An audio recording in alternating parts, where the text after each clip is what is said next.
Okay, so we're at Lamed Beis in Beitsa, towards the bottom of the page, approximately 5 lines from the bottom.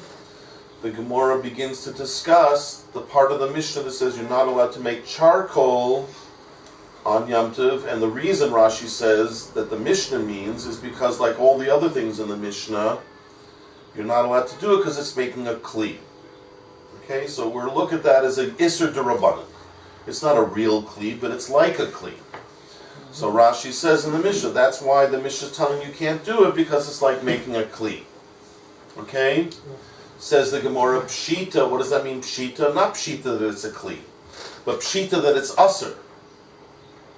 I don't really need the Mishnah to tell me it's Usser to make charcoal on Yom Tov. Why? Because Lamai Chazi, which means, which the Gemara means by saying that what?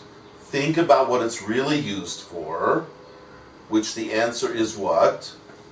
To purify gold. Yeah. And if it's used to purify gold, isn't it pashut that you can't make it on Yom Tov? Yeah. Because what would be the heter to make something on Yom Tov that you can't even do on Yom Tov? What are you going to do with the charcoal? There's no even proper usage for it.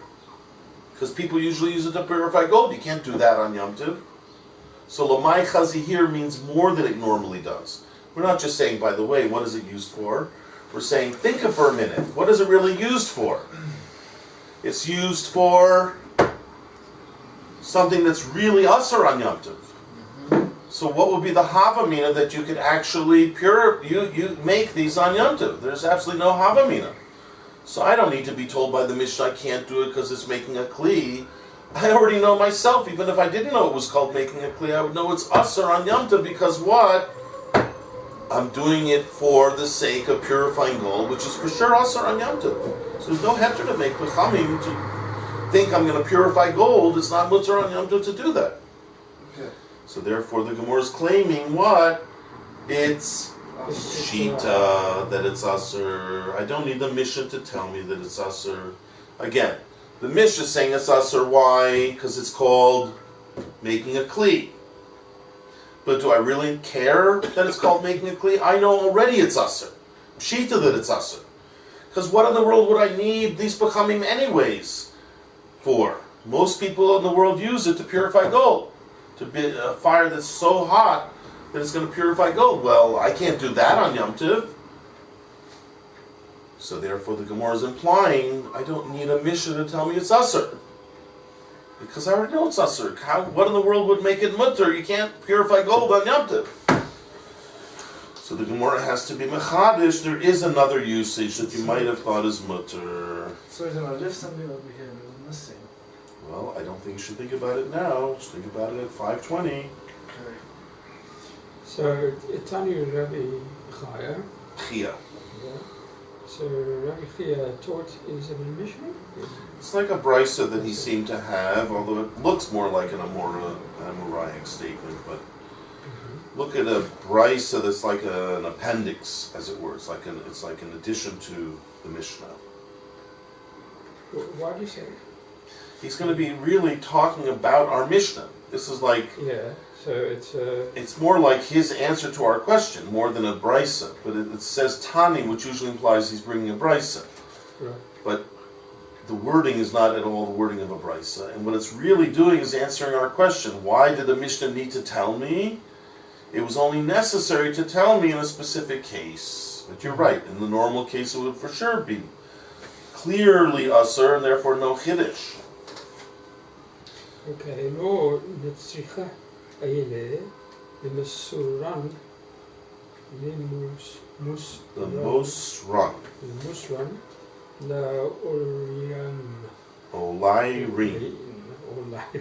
Okay, it's only useful to give. The one word is a little bit more common. Mosran means to give over. To give them over, to, and now this is a word that you hardly ever see, Olairin.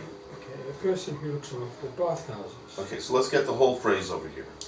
What is it? Lo nitzrucha ella is saying it's only necessary. Meaning this Mishnah, this part of the Mishnah that tells you it's Asur, basically, you're right, I didn't need to be told that. I would have understood on my own. But it's only needed to tell me for a specific case.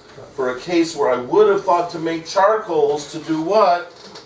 To Lemosran leolairin, in order to heat water. give it over, lemosran, to give them over to the bathhouse attendants. Okay?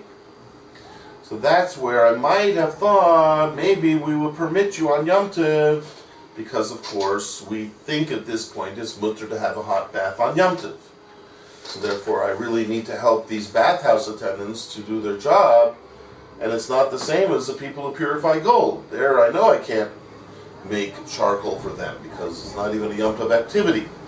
But people who heat up water, I would think maybe I can make charcoal for them, because it is a Yom Tov activity, at least at this point in the Gemora we're thinking that makes sense. To which the Gemora is going to say that's not so clear, but now at least this does make sense, that we're saying, therefore I needed to be told by the Mishnah, don't do it. Why shouldn't we do it? Why does the Mishnah say we shouldn't make charcoal? To refine something, to do work that's not permissible on your Tov. No, that's what we said. I don't need to be told that. That would be pshita that that's us. So why do we make it? But what we would have thought would be mutter. Yeah. It's not mutter. But what we would have at least thought that would be mutter, that's not pshita, is to make charcoal to help out the bathhouse attendants. That's not so simple that it should be usher. I wouldn't say, oh, that's usher because it's usher on Yom Tov. No, I would have thought it's mutter, because it's mutter to take baths on Yom Tov. So therefore, it's a good answer. I needed the Mishnah to come tell me it's usher, because without the Mishnah, I might have thought it's mutter. Yeah. Why would I have thought it's mutter? Because I'm helping someone do a Yom Tov activity. That should be permissible. But in the end of the day, why is it usher? No. The Mishnah says it's usher. Why does the Mishnah say it's usher? Why is it usher to make pechamim? Why does it say? Look, read the Mishnah. Ein osim pechamim. Rashi says what? Oh. Why is it usher to make pechamim on Yom Tov?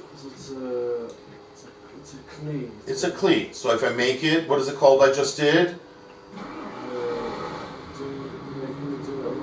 I made a kli. Forget about whether it's a malacha or not malacha. It's usher to make a kli. We've had many examples where we've seen it's usher to make a kli on Yom Tov, right? For whatever the reason, it's usher to make a kli on Yom Tov. But apparently I wouldn't have known that this is called making a kli. Comes along the Mishnah, says, nope, this is also called making a kli. Inhu nami, this is also called making a kli. Correct. So in the end of the day, why can't I make charcoal on Yom Tov? Because making a kli. But the Gemora's kasha was, I don't even need to be told that. That might be a chiddush, it's true, but I would anyways know it's usher to make charcoal on Yom Tov. You know why? Because there's no reason to do it. The only reason to do is for this people who purify the gold, and that's for sure usher on Yom Tov. Says the Gemora, no, that's not true. There's another reason to help out and make pechamim, to help out the bathhouse attendants. And that would have been permissible on Yom Tov as far as a malacha on Yom Tov is concerned. You're allowed to do it, it's like an ochel nefesh, okay? That's why I needed the Mishnah to tell me a chiddush, and it's not pshita, because I might have thought it's mutter, but it is a chiddush to tell me what? That it's usher. Why is it usher? Technically. But that's how the Gemara is going. The Mishnah is telling me different kinds of kelim that it's usher to make. The ner, the pechamim, the wick, different examples of a kli that's usher to make on Yom Tov. So that's definitely the subject of our Mishnah. The only Gemara kasha was, why do you need to tell me that? If that's the only reason why it's usher, I would have already known it's usher. Why would I have already known it's usher? Because what's the heter of making pechamim? Even if it's not a kli. For the people who purify gold, that's for sure an usher activity. Why would I be allowed to do that to help the people who purify the gold? It's not a Yom Tov activity. Why would I even think that that's mutter? So the Gemara says, no, you might have thought it's mutter to make pechamim if you didn't know it's called making a kli, Because you would have said, I'm helping out the bathhouse people who make a bath. That's mutter on Yom Tov. Not like the people who purify gold, that's asur on Yom Tov. It's mutter to have a bath on Yom Tov. So I would have thought that it's mutter to make pechamim to give to the bathhouse attendants so they can make a hot bath for the people. That's why the Mishnah had to tell you, true, that would have been a nice thing to do, and that would have been permissible. Still a kli. But, sorry, it's called making a kli. This is also called making a kli, Rashi says. Okay? Okay, very good. So, why is there even a concept of giving it to the bathhouse attendants? Why is there a concept? What are you asking? If you Why? cannot do it, Cannot do what? If you cannot make charcoal because it's a kli, Yeah. why do they bring the example of the bathhouse Because attendants? I have to... You're talking to someone who's saying, I know you have it in your mind to do something. I'm telling you can't. Yeah. You have to start with a person who would want to do it. Why would anyone want to do it? That's the point the Gemora is trying to explain.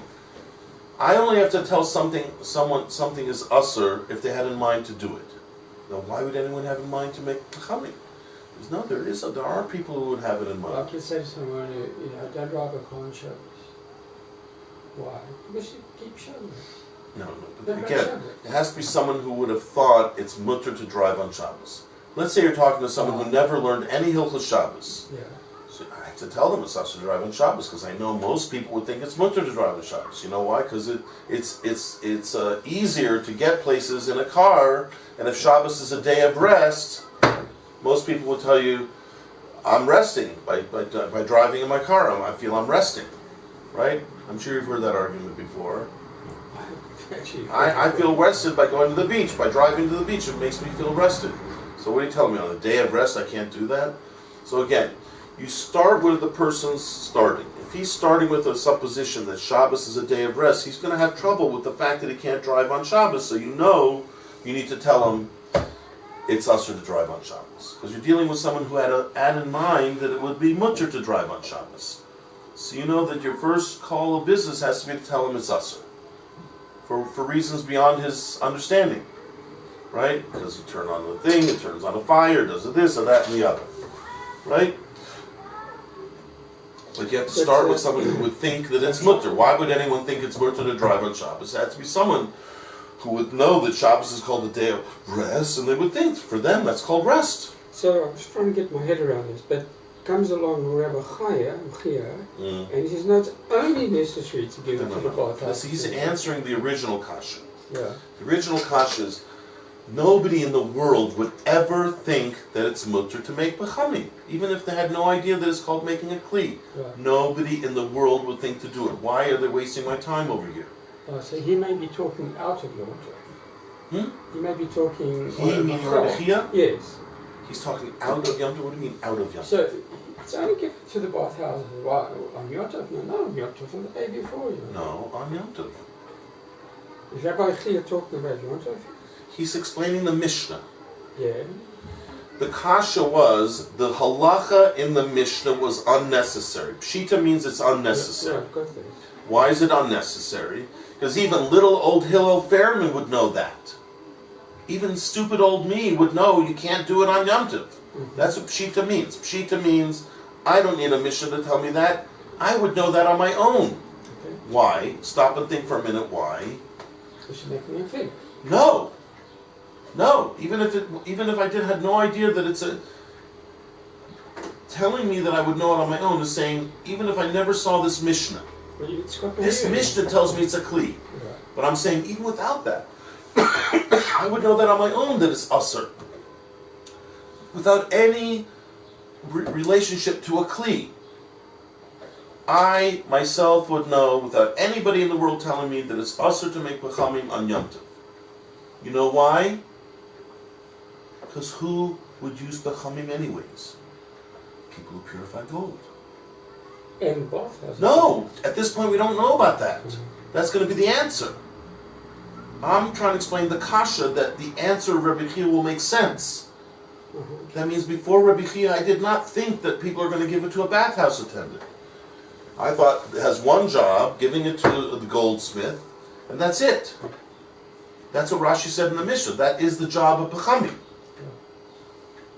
So, if that's the job of B'chamim, I don't need this mission to tell me it's usher to do it on Yom Tov. You know why? Because for sure I can't make something that's going to be for the sake of a person who's doing something that's usher on Yom Tov. Yeah, that's clear. I mean, that's perfectly clear. But if that's perfectly clear, then you should be also perfectly clear Rabbi Chia's answer.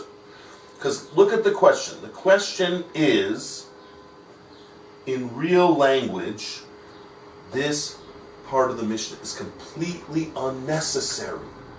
Take it out of the Mishnah. Erase it. Erase it from the Mishnah. People won't know it's usher. Yes, everyone will know it's usher. I don't need it to be written in the Mishnah to tell me it's usher. You know why? Not because they know it's a kli. That is the chiddush of the Mishnah. That's something people wouldn't know on their own. Mm-hmm. But what would they know on their own? You can't use it. You can't make it. For use. You can't make it. You know why? Because the only usage it has is for after Yom Tov. Yeah, okay. The usage that's normally used for is usher on Yom Tov. So I would never need to tell anybody in Klal Yisrael that it's usher on Yom Tov. Everyone would know it by themselves. Why? Because can you make it now on Yom Tov for Yom Tov? No. The goldsmith has to use it. He's not allowed to do that on Yom Tov. The only time he's allowed to do his work is the next day. Everybody already knows you're not allowed to do something on Yom Tov for after Yom Tov. And for today, it's usher. So either way, I would know myself that it's usher to make B'chamim. Because can I make it for today? No, because you know who would use it today? People who would be doing an Isser on Yom Tov. For sure I can't do that. Help people do an Isser.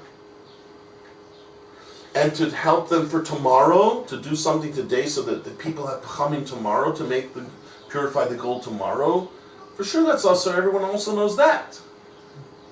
So is there any need to tell me in this Mishnah that it's usher? Everybody already knows it's usher to make B'chamim on Yom Tov.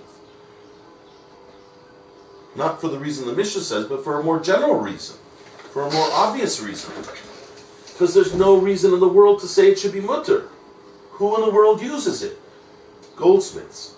Can you do that on Yom Tov? No. So why are you making B'chamim on Yom Tov for goldsmiths who can't do their job on Yom Tov? Up to this point, I can't, right?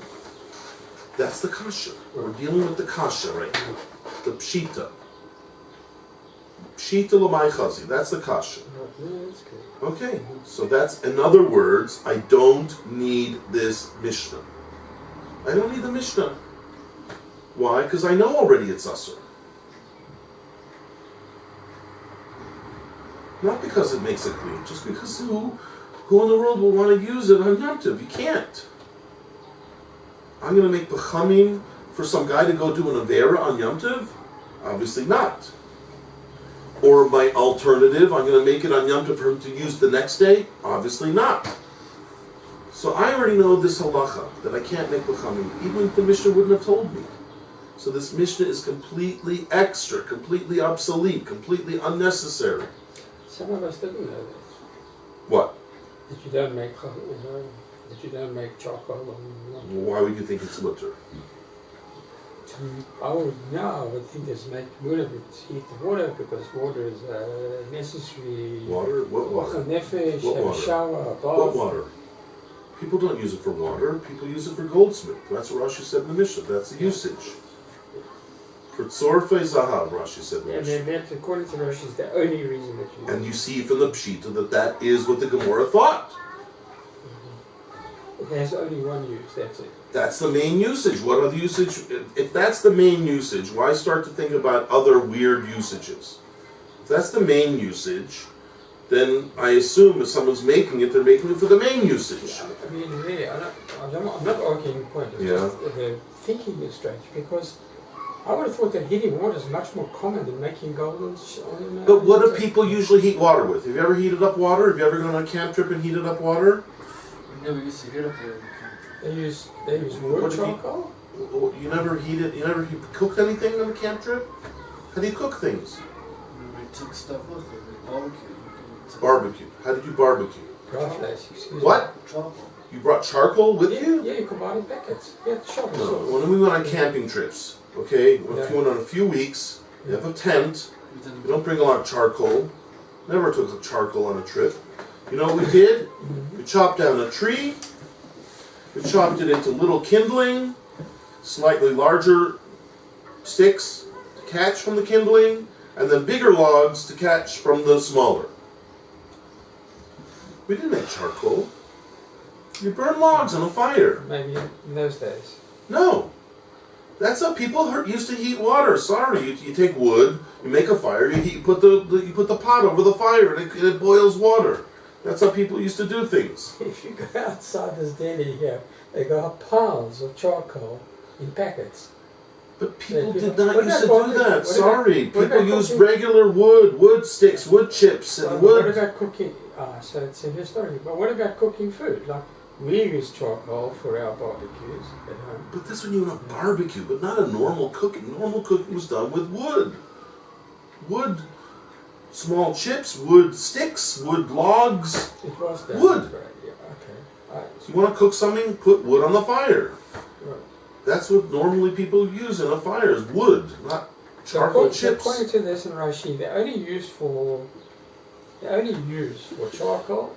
Or the main usage. Just Yeah, try but- that on for size. The Yeah. main usage is that. So therefore, if you tell me it's usser, I assume you're telling me it's usser to make charcoal for the main usage. To which the Gemora says, I would have known that it's usser to do that. To make charcoal for the main usage. You know what the main usage is? Purifying gold. That was the main usage. Everybody else used regular wood when they had to heat up a fire. So These guys who need a really, really hot fire, a super hot fire, they use charcoal chips. Rabbi Chaya is not giving another reason. Rabbi Chia is saying, you know what? There's another reason. I anticipated your question. Uh-huh. I know that you think this Mishnah is superfluous, so I'm going to explain to you that you're right. For that main purpose for which it normally is used, it is superfluous. But what did the Mishnah need to tell you for a side usage, which is sometimes also used still to heat up a very hot fire, but not just for the regular guy in his house. Right. For someone who really needed a hot fire because he has to heat a huge amount of water. That's another usage for hot, glowing hot coals. Because normally for a person to heat up water in his house, he doesn't need that kind of high-level, high-tech, we'll call it, high-tech heat. He's a regular few logs, and you heat up everything the house needs. Normally, household needs are from normal blocks of wood. The Mishnah wouldn't have known this, right? Mishnah wouldn't have known it. The Mishnah does know that. That's the point.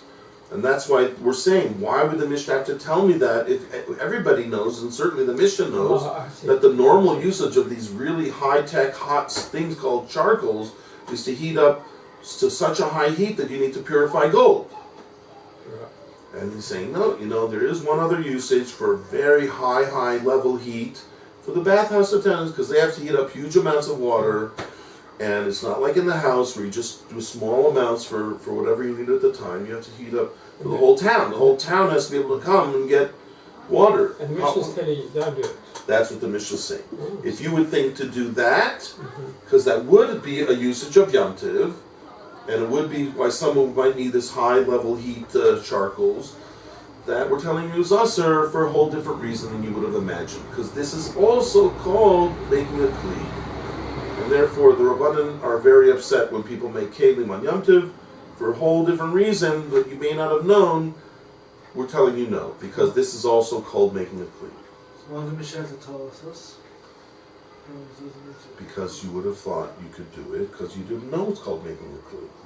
If it's not making a kli, and you happen to need it for a Yom Tov usage, you would have thought you're allowed. Why should it be usher to make something that I need for Yom Tov? Kamashmal on the Mishnah, I know you would have thought there's one particular reason why it would be mutter on Yom Tov for the bathhouse thing, but it's usher because of a whole different thing called making a kli. As Rashi says in the Mishnah, this is also called making a kli, and that's a chiddush. That's something you may not have known on your own. That making a charcoal is making a kli. Kli, you think, proper utensil. The answer is no. These are also called kelim in the eyes of Chazal. Wow. Maybe. this is what these great men used to sit around and think about the whole day. So they came up with some very good stuff. So the heating water is not like a zera? Now the Gemora is going to talk about perhaps the bathhouse is usher on Yom Tov and Shabbos. That's going to be a new point that, that avenue isn't a good answer because the truth is, because all made that usher.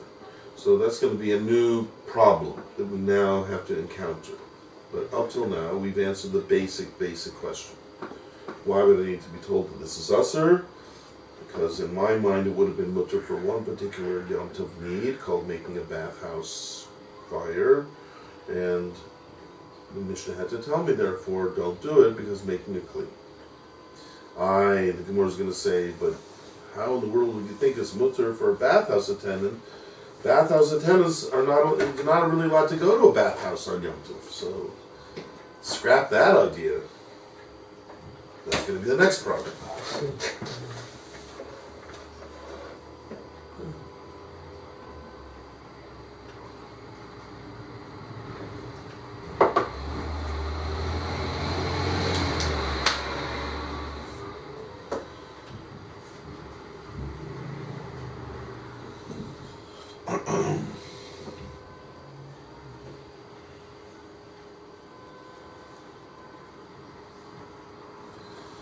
Okay, so again, Tani Rabbi Chia learned in answer to the question that Pshita, he's saying no. Well, Nitzrcha Ella, the Mishnah was only really necessary to tell me that it's Aser. In a case where I might have thought it's Mutter, I might have thought, well, most run L'Olairin to give to the bathhouse attendants L'Bo B'Yom for the sake of that same day. I would have thought that's mutter because it's called a Yom Tov need, and I would have thought it's not a kli, so I'm doing okay. Therefore, the Mishnah had to come tell me, sorry, it's called making a kli, and it's not okay. But on that, the Gemora says, I'm sorry, that's still not a good havamina. That's still not a good supposition because you're assuming that it's mutter to go to a bathhouse, but no.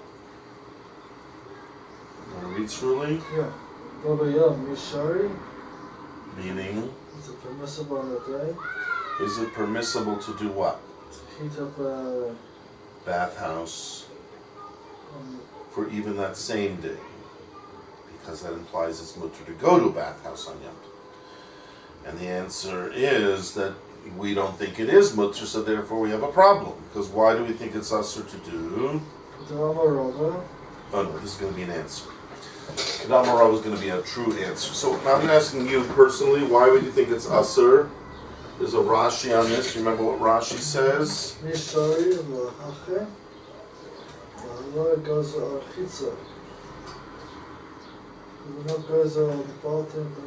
Can't hear you. What? Okay, so let's say the whole Rashi from beginning till end now. Just this first part. Say it over again. What is Rashi explaining? Is it permissible to heat it up? You just suppose that it's mutter to heat up a large quantity of water for the bathhouse on Yom Tov. Is it really mutter to heat up water on Yom Tov for a bathhouse? No. But hello. What's hello? Is it not? Is it not true that what? That really...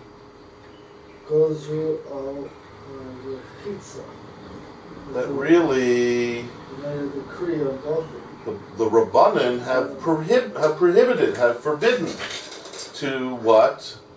To take a bath in a bathhouse on Yom Tov, right? Mm-hmm. So you're telling me that I would think it's mutter to heat up the water. Is it really mutter to heat up the water? Rashi says it's not even mutter to take a bath in a bathhouse. Why? Why is it usher to take a... Because the Rabbanan prohibited it. Why? Why would the Rabbanan prohibit taking a bath in a bathhouse on Yom Tov? So really the answer is Masechah Shabbos. In other words, it's a little bit like in Parshas Emor, in this week, when it talks about Sfiras HaOmer, and says you count the Omer Mimacharos HaShabbos, from the day after Shabbos. What does that mean? From the day after Yom Tov. Really means from the day after Yom Tov, the first day of Yom Tov. Like we do. We start to say Shvir Sa'imra on the second day of Pesach.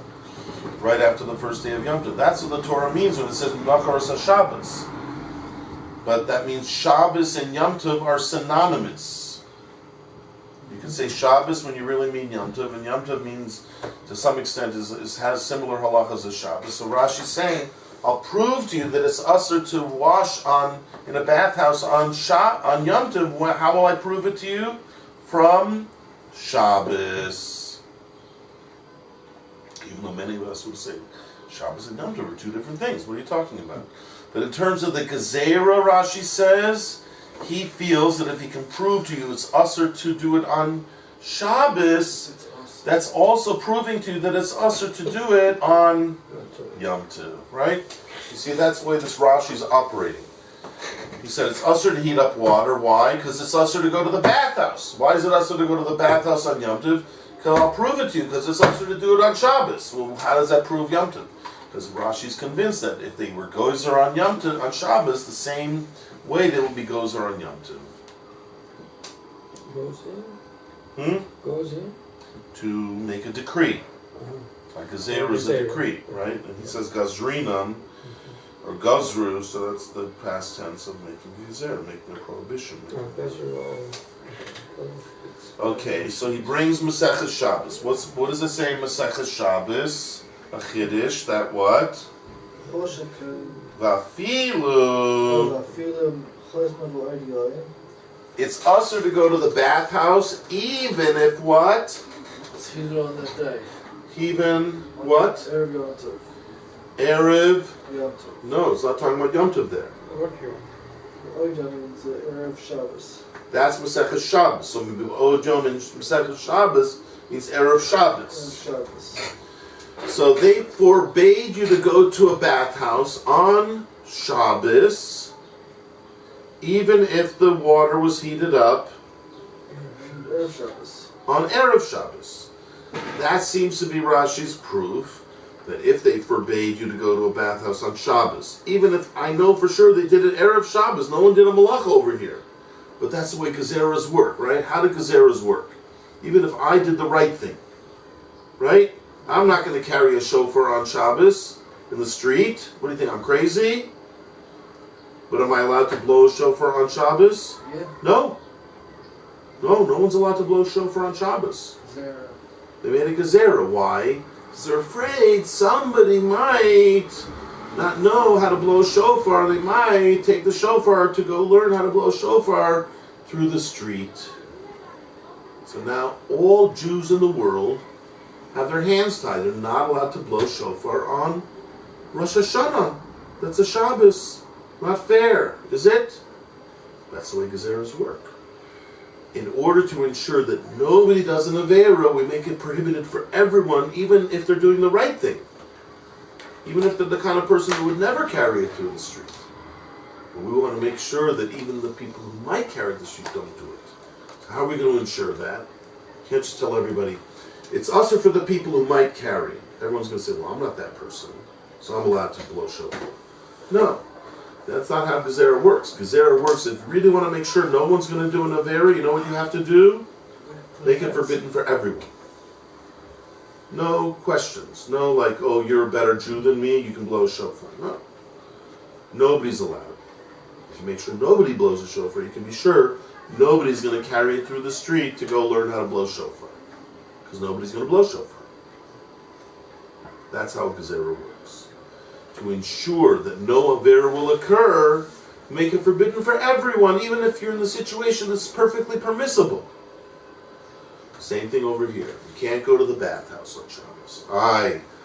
This guy has a long white beard, and I saw him lighting the fire on Erev Shabbos, and he heated up all the water on Erev Shabbos. Why can't I go today? No malachas done. No. Because if we allow him to do it, somebody else in Klal Yisrael might make a mistake and heat it up on Shabbos, or even worse, intentionally heat it up on Shabbos, right? Which there were some unsavory guys who were heating up water on Shabbos and saying it was done on Erev Shabbos.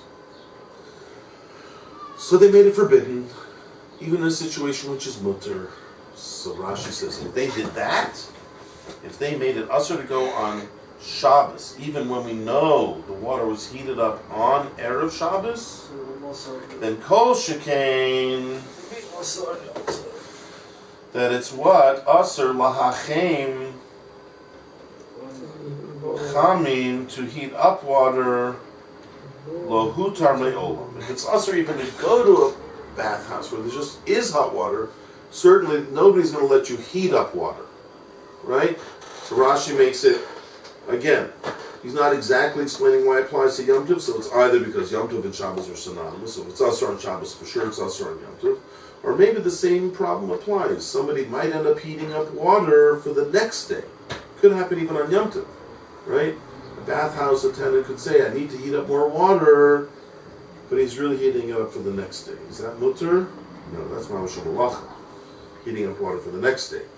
But somebody might say, it's the same kind of problems exist even on Yom Tov. So therefore, if they won't even let you go to a bath, because, and even if it was heated up the day before, because someone might take advantage of that and do the wrong thing, kol shekain, they won't let you actually heat up water. Because again, someone might take it and do the wrong thing, take advantage to do the wrong thing. Okay?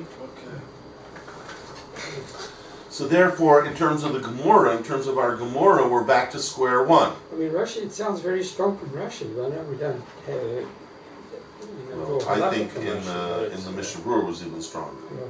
But you know what? Amazing. Anybody who tells you it's mutter, yeah, just ask them very simply, who is the posek who matters it? I'd like to look up his tshuva. I'd like to look, if there's a posek who's matter it, everyone's claiming there must be. You can't have so many people doing. It's like in the old days, women didn't cover their hair, especially in America, right? Even Rabbanim had wives who didn't cover their hair. Yeah. So they called it a mace mitzvah because it was like nobody had any hopes that anyone would ever recover this mitzvah. Because if even the Rabbanim's wives don't cover their hair, who's going to start covering their hair? It's a miracle that today it was revived again and women cover their hair. It was really thought that it'll never be a mitzvah again, Mm-hmm. But probably at that time people said it can't be forbidden to cover to go with uncovered hair. Or else how come all these rabbis' wives go with uncovered hair? The Arabs go with that. What's the answer? Sometimes it happens that people are lax in a mitzvah, and even a lot of people, it's not the right thing. It's still not a proof that it's a right thing. That itself is not a proof. But you could say to someone, okay, I'm willing to go with you the extra mile. Let's say there are poskim permitted. Can you just tell me one of them so I can look him up? I'd like to see the heter inside and how he learns our Gemora. Right? Anyhow, to make a long story short, that's always a good. It's fascinating. I always told my daughter in school when she always had like the teacher said this. I said, where did she get that from? And she can't come and call the teacher a liar. So I said, just ask her very simply, what's the source? People should give you a source. If they have a source, just come in and say whatever you want without a source. I mean, that's very irresponsible, isn't it? If someone comes in and they say, look, I'm not sure of the source, okay, fine. Can you please try to look into it? It's always healthy to say, do you have a source? Not because I'm questioning you, I want to look it up. How else am I going to grow unless I see the different opinions and different, The problem is, if it's without a source, then just a lot of people being lenient. If it has a source, let's see how they learn. Let's see how they deal with it. Maybe there are poskim that they're relying on that we didn't know about. The problem is that Mr. Brewer knew all the poskim. When he wants to bring people who are lenient, he will actually bring people who are lenient. Even if he is inclined to be machmer, he'll tell you, but there are mekilim, there are people, he'll say, don't, what the famous one is, don't protest when you see someone doing this. The Mishnah will often say that, because they have who to rely on, there are opinions. So please don't protest, because the worst thing you need is everyone running around calling the other guy shagans. But if he doesn't say it, that means it seems like he doesn't know of someone to rely on. You can only say that if there are those to rely on. then let's say don't protest because they have who to rely on. He still might advise us to be machmir, but he would at least give us the way to be tolerant of those who don't do that. But if he doesn't do that, it almost sounds like there are no opinions to be lenient. But anyhow, that's why it's always good to say to somebody who's looking in the eye and say, of course, it must be permissible. Say, well, let's find out if there's a source. You know. And by the way, you can always blame me. He says, I have a rabbi who's a bit of one of those guys. He always likes sources. Yeah, he's like, he likes a source. I just raised it because it was interesting. I've never thought about it before. Everyone goes. I mean, I've seen some very well-established, Yeshiva guys. So there could be people who permit it. Again, it's very strange when the Mishnah is so one-sided. It's not like, it's amazing. So whatever, maybe there are other posting. Maybe the Ben Ish Chai, or maybe the Chassam Sofer. I don't know. But again, the Mishnah usually brings other opinions. So if he doesn't, it's a bit strange. But it doesn't mean there doesn't happen. Sometimes he doesn't bring everybody, and then you find out that there are people who are lenient. It's always good to know the different opinions, and maybe there are other opinions. I would love to know. Anyhow, okay, so let's just get back to our Gemora. So our Gemora said, let's step by step. The Mishnah says it's also to make pechamim, and Rashi said, why would you want to make pechamim? Because it's for people who purify gold. And that's what the Mishnah is really saying. Don't do it because it's called a kli for the people who purify gold. Comes the Gemora and says, I don't need the Mishnah to tell me that. That's pshita, that it's usher to make something on Yom Tov, which for a purpose that's not even allowed to be done on Yom Tov. Not allowed to purify gold. So of course I don't need the Mishnah to tell me, don't do something on Yom Tov for something that's usher on Yom Tov. Of course you can't do that. So the Gemara says, no, but I might have thought it's mutter because you'd be allowed to give it to the people who create these huge bathhouses that have to create huge hot fires and they need it. So therefore I had to be told by the Mishnah, don't do it for a whole different reason, because it's called making a kli. Comes the Gemara and says, what are you telling me? You're telling me you might have thought it's mutter to give to a bathhouse attendant? It's not even mutter to go to the bathhouse, for crying out loud. And therefore Rashi says, for sure it's usher to do it, to heat up water. You can't even go to a bathhouse, even if the water was heated up Erev Shabbos and Erev Yom Tov, so Kol Sheken, you can't heat up water. So what is the Gemara talking about? Why would I think it's mutter? Again, we're back to square one. Why would I ever need to be told it's usher? Why would I even think it's mutter to make pechamim? There is no usage for it on Yom Tov. What are you going to do? For bathhouse, you can't go to the bathhouse. For purifying gold, you can't purify gold. So why do I need to be told that it's usher? Of course it's usher. On that, the Gemara says, Kida Amar Rava. We'd have to say like Rava, who once had to answer a similar question. And you know what he said? Lehazia. It's for the sake of not going to the bath. You're right. That would be, everyone knows that's usher after the Gezerah. But I would have thought it's mutter to heat up a place where you want to sweat, like a sauna bath. And it's just for the sake of sweating, not for taking a bath. But that would only be good for what? Kodem HaGezerah. That would only be true, that I would think you're mutter to heat up fire for Lahazia before they made a new Gezerah, not to even do that. So in the end of the day, everything's usher. Bath is usher, Lahazia is usher. But there was a small period of time in which they made a Gezerah not to go to the bath, it's true, but they still left open the possibility of Lahazia.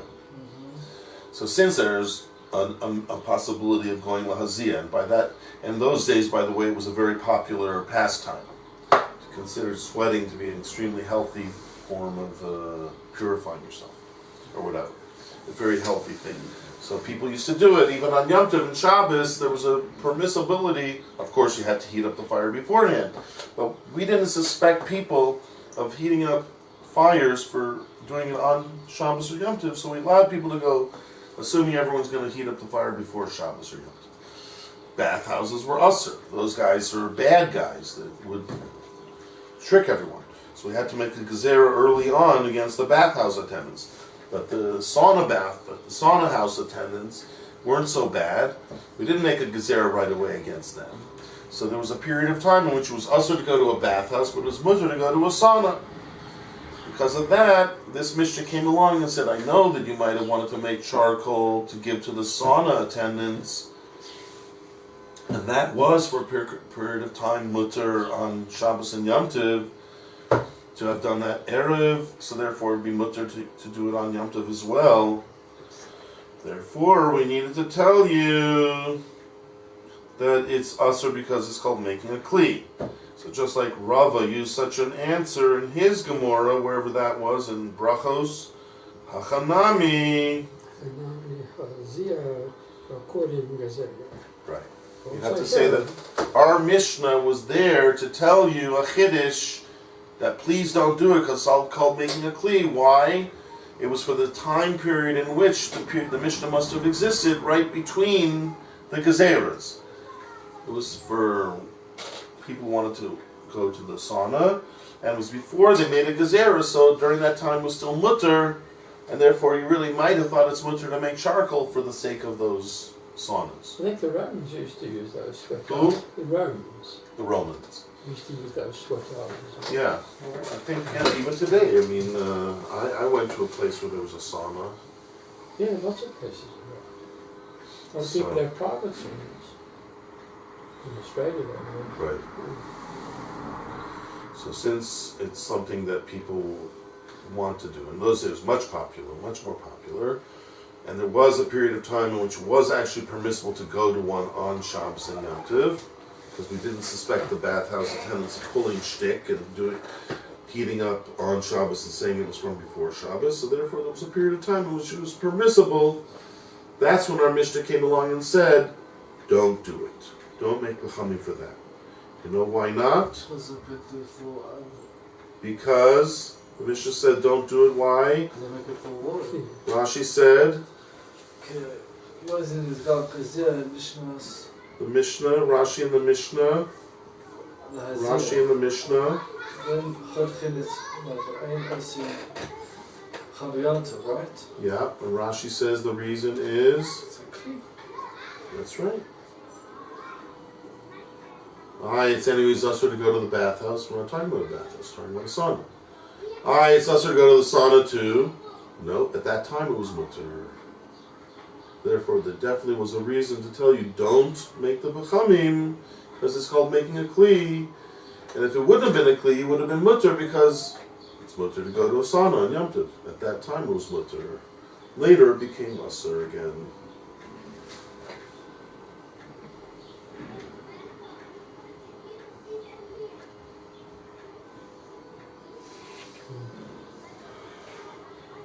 Okay? Great. Fantastic. Yeah. They've just got to sweat through this. Hmm? Just have to sweat through this. Well, you know what Hashem said, B'zeh sapecha tochal lechem. The best way to eat bread is with the sweat of your brow. So now that you've sweated it out, you go home and eat some bread.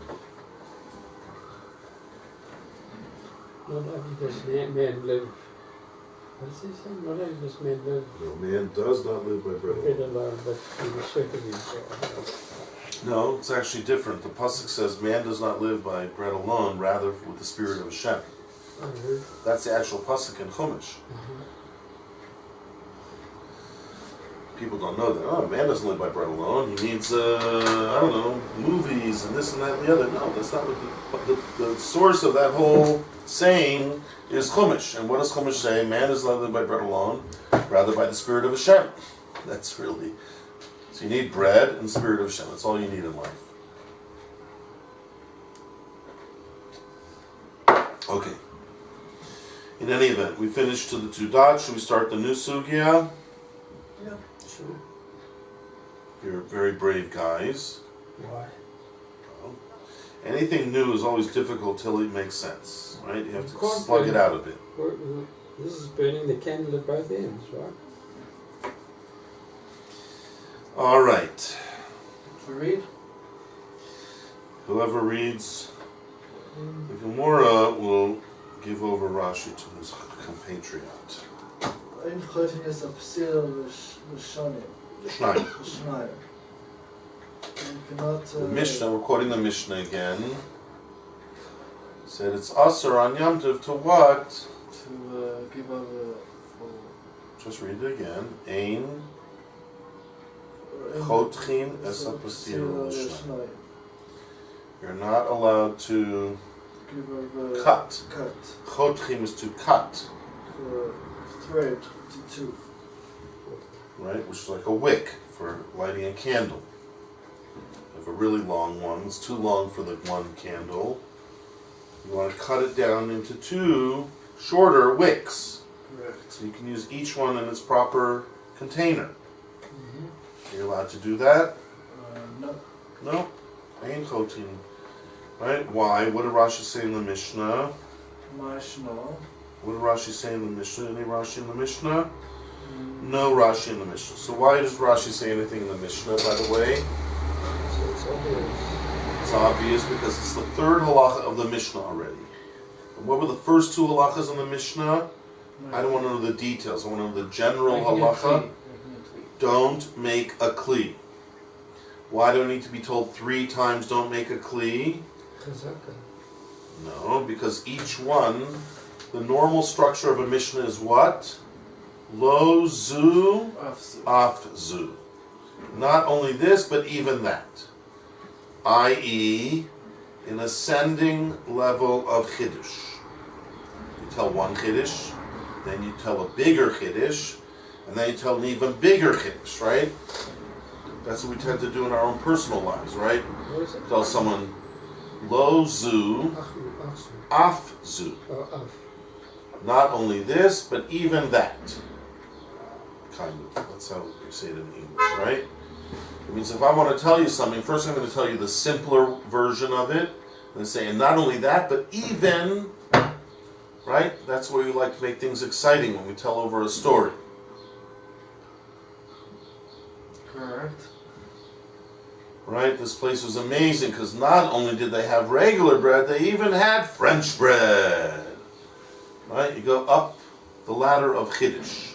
From simpler to more Chiddush to even more Chiddush. It's like a kol shechen. It's like a kol shekin, but it's a way of structuring a Mishnah to present different levels of Chiddush. There is another type of Mishnah where it's actually the opposite. Zu ve'ein tzarich lomar zu. You tell the biggest Chiddush first and then you go down a level. That's much less common. Okay, so in our Mishnah, do you believe that's what our Mishnah is saying? Don't make a nair. What does making a nair entail? Gouging out the clay. Yeah. That kind of making a kli. Taking mamash a chunk of clay and gouging it out to make a... Is that a chiddush? A bit. Okay, like we said, it's not in the kiln and all the stuff that we spoke about earlier. So it is a bit of a chiddush. I'm not allowed to do it on Yom Tov, but it's not the biggest chiddush. That's simply making a kli, gouging out, making it a cut, right? Yeah. But not only that, you know what you're not allowed to do? Even. You can't even make a charcoal. Rashi says, they are also a kli. Why does Rashi say also? Because that's a bigger chiddush. Lo zu, af zu. Not only you can't gouge out the clay, which is not such a big chiddush, but you can't even make a charcoal, because that's also called making a kli, which I wouldn't have known. And now the biggest chiddush, you can't even take one wick and cut it into 2. What did I do? I didn't create anything, did I? It's the same wick as before, just instead of one long one, it's 2 shorter ones. But that's also a kind of making a kli, because before there was 1, now I have 2. So obviously, if I had 1 before, now I have 2. I made a new one, right? Correct. So, but it's a chiddush. It's a chiddush. I didn't really create anything. I just took what there was and just cut it into 2. It's not. What's that? I didn't really change the structure, the chemical structure of it. Nothing. Just cut it into 2. Oh, that's also asur. That to that extent, Chazal are very makpid on not making a tikkun even, that is like making a kli. Okay? So we see the ascending order. That's what Rashi didn't even have to tell me, because I already know the signon of the Mishnah. I already know what the Mishnah is really telling me. Don't do this because it's making a kli. And don't do this because it's also making a kli. And don't do this because even that is called a kli in the eyes of Chazal. Okay, so it might be ascending chiddush, but Rashi didn't even have to tell you because you already know, the spiel. Yes. Okay. Now, the Gemora says, wait a minute. You know what Rabbi Yehuda said at the end of the Mishnah? Rabbi Yehuda Omer, Chodcha ba'ur. Rabbi Yehuda lets you do it as long as you did it with a fire. I thought it's a shinui, but you see from the Gemara that that's not called a shinui. Because the Gemara says a kasha, what? My b'shna sakin delo. Why are you not allowed to do it with a sakin or a scissors? Because what? The masakin mana. Because that's called also masakin mana. Well, bi'ur nami kamasakin mana. Then with the light also, you're also making a tikkun on the kli.